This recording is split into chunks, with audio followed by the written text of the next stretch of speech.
Жанбол Рахматулла аты жөнім. Қазір Кентау қаласы Төле би көшесіндеміз. Көпшілік жүргізушілердің өтініші бойынша өзімнің де көріп жүрген мәселе мұнда. Мына екі бағытты жол. Былай кетеді, және де Төле биден бері қарай жүреді. Мына жүргізушіні көріп тұрмыз. Жаңа мына шұңқырға түсіп кетпес үшін айналып өткен. Ал бұл шұңқыр жайлы ешқандай да белгі жоқ. Мына жақта бізбен тек бақылаушы бар бүгін. Және де қазір көрейік. Міне асты тейді. Міне арты тейін деп қалды. Мына жерде бір айдан астам болды. Жөндеу жұмыстары өтіп жатқанда қазір сіздерге осы жерде қызмет ететін нағыз күнделікті көзімен көріп жүрген адамдардан сұрай салайық. Бір минут қала ма сізді?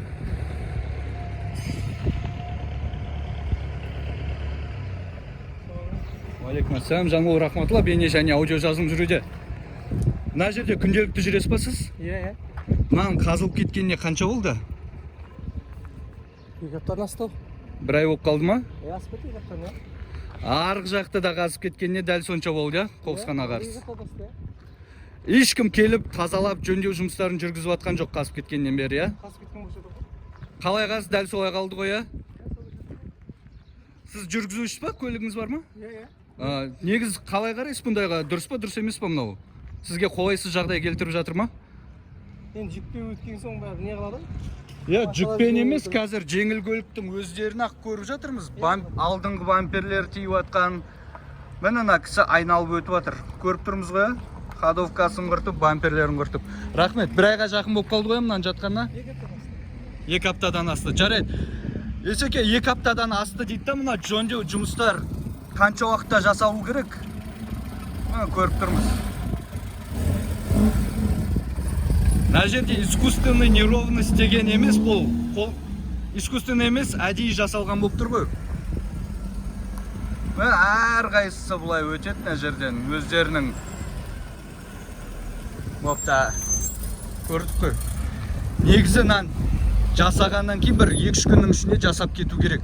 Дұрыс па? Қалпына келді. Иә. Ал бұлар тендерді ұтып алып, тендерді ұтама контрактты жеңетті, жаңағыда Випстрой дейді.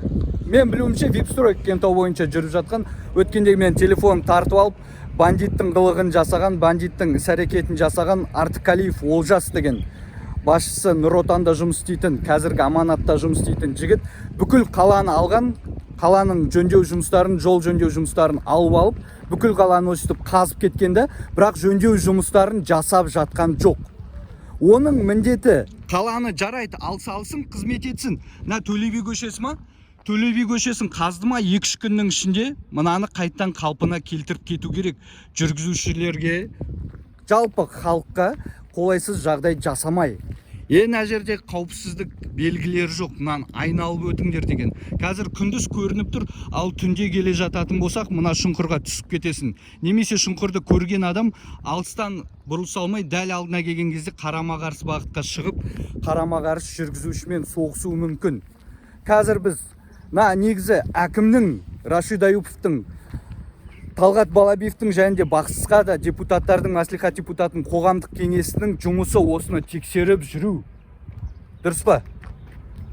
Ал мен қазір ешқандай ақысыз осы қалаға еңбегім, кішкене осын пайдам тиісін деп ешқандай белгі жоқ. Көріп тұрмыз, Қазатта осылай кетеді. Қазатта осылай кетеді. Сосын барып 2 айдан кейін ба қысқа қарай ма жасайды. Сонда бұл жолды жасағаннан не пайда, егер сен көктем бойы, жаз бойы келіп машинаң соғып, астың бәрін шаршатып кетсең. Түсінбеймін мен сіздердің логикаларыңызды. Осыны көктемде қар кеткеннен кейін әдемі жүріс үшін жасамай ма? Ертерек бастамай ма? Қаздыңдар, кетесіңдер де қаланың арғы бетіне кетіп қаласыңдар да, со жақты қазып, о жақтың адамдарын шаршатасыңдар, мына жақтың адамдарын шаршатасыңдар. Байтұрсынов көшесі, Төле би, Байтұрсынов. Ар жақта қазір көреміз жаңа емхана бар. Соған баратын күнделікті мыңдаған адам жүретін жол. Наны демек жасамайды жақын уақытта. Бұл жасау жоспарларында жоқ бұлардың. Кесіп кеткен болса кішкене үміт болатын еді жаңағыдай жасар дегендей. Ал бұлар жасамайды. Мынау жасанды жол кедергісі заңсыз болып табылады. Мына асфальттан емес, бетоннан жасалған.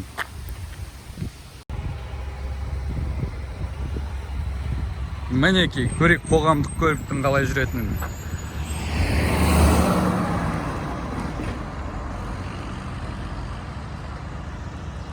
Сатыр-сытыр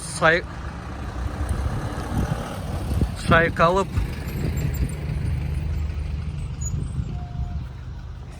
Уалейкум ассалам. Жақсы өздеріңіз. Мынаны көріп тұрмыз, е?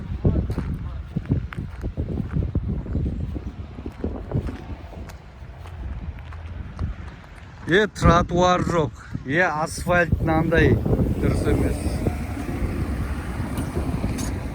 Тесіктерді айналып өту үшін жол қауіпсіздігіне өкінішке орай шетке тұрып, адамдар өзінің көлігін, мүлігін сақтау үшін ай сайын, апта сайын бар көлігін жөндете бермес үшін түзу жолдарды іздеп жүріп жатыр, мәжбүр болып жатыр.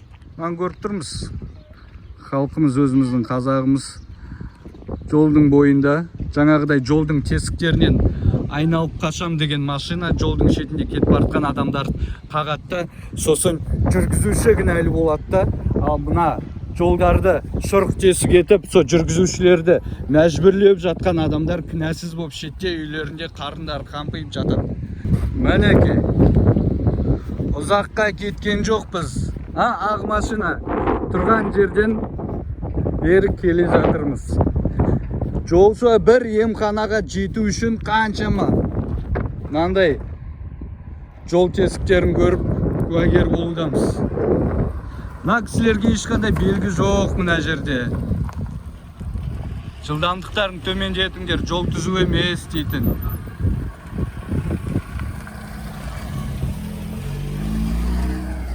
Әл сол бір көше, Төле би Байтұрсынов. Екі көшенің мәселесімен қазір жарты сағат болды ма, қанша болып жүргенімізге. Арғы жақ Жұмабаев жоғары. Мынау Байтұрсынов, мына қиылысында да асфальт жоқ. Үлкен-үлкен көшелерге асфальт салған, оның өзі мынандай шұрық-шұрық тесік.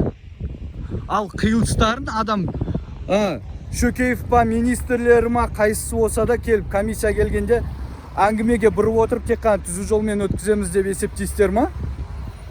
О, түзу жолдарыңыздың өзі шұрық тесік қой. Талғат бар ма ішінде?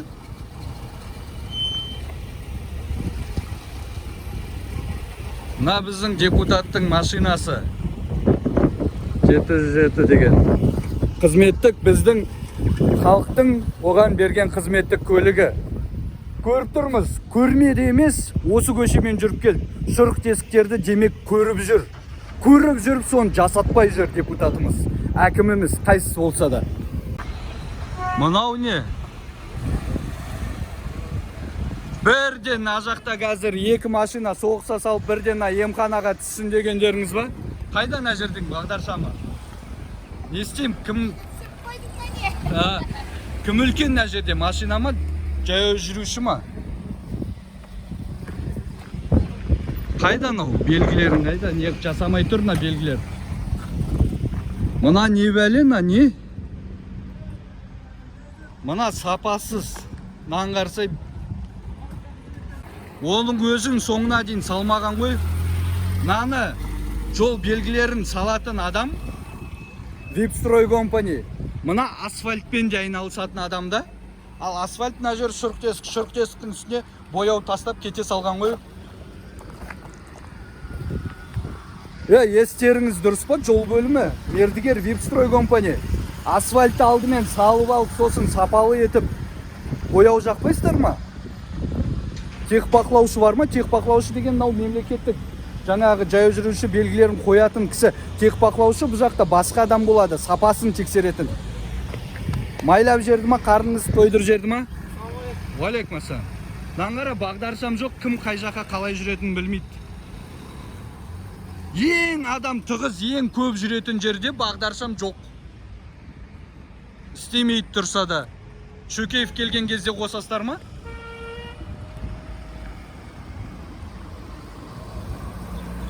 Мынау не, прикол ма? Жолдың бетімен бірдей болмай ма мына қақпақты? А? Қара тереңдігін. Кентауда негізі мынандай машинамен жүру керек, машина выртылмас үшін.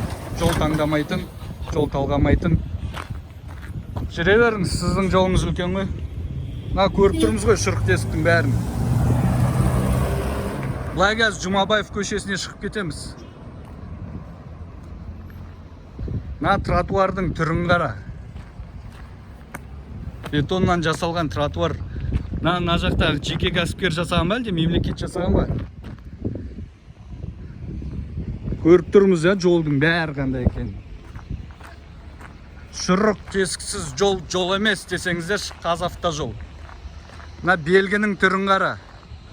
Бояуы өтіп кеткен, мынаның заңды күші де жоқ қой. Байланыста боламыз. Аты жөнім Жанбол Рахматулла. Жол қауіпсіздігін сақтайық. Әрбіріміздің өміріміз өте маңызды, өзіміз азатпыз. Сақ болайық.